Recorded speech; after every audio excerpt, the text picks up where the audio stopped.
Aujourd'hui est vraiment une heure décisive pour la considération de la cause noire.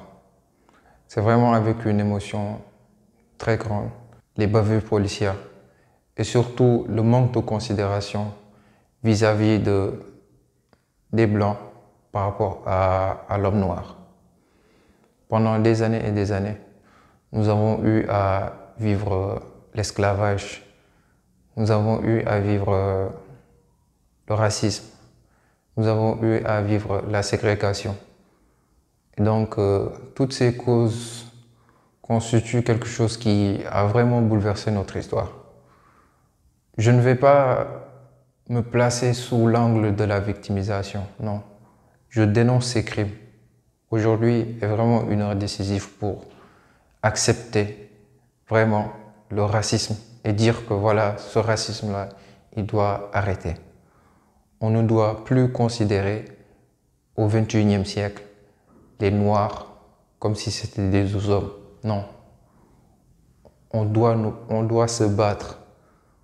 On doit se battre. Pas nous seulement, mais tout le monde doit se battre pour qu'on accepte les Noirs comme des êtres humains normaux. Sur aucune revue scientifique, aucune étude scientifique ne vous prouvera l'existence d'une race supérieure ou inférieure. Nous avons tous été créés égaux devant Dieu. Il n'y a pas de noir, il n'y a pas de jaune, il n'y a pas de blanc. Pourquoi détester une communauté? Ou bien pourquoi détester une personne juste à cause de sa couleur de peau? Non, ça doit cesser. On vit au XXIe siècle. On vit au XXIe siècle. Toutes ces histoires-là, toutes ces inventions de soi-disant supériorité de race, elles n'existent pas. Elles n'ont pas de fondement. Moi, ce que je dis, aujourd'hui, je suis vraiment attristé. Et je lance cet appel pour dire voilà, trop c'est trop. It's over. It's over now. It's high time for everybody to accept that we are all the same.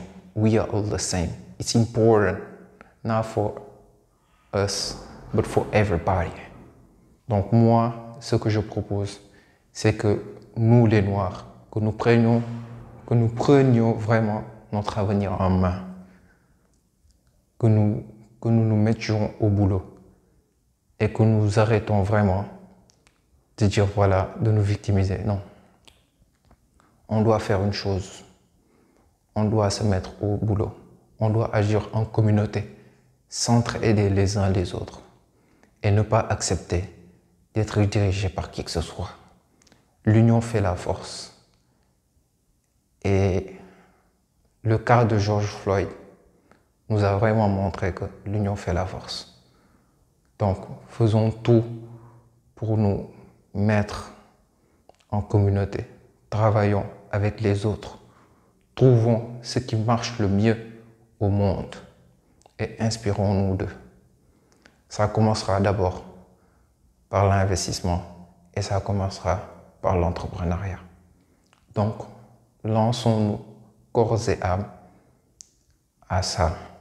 Le pouvoir économique est la seule voie qui va nous conduire vers le respect.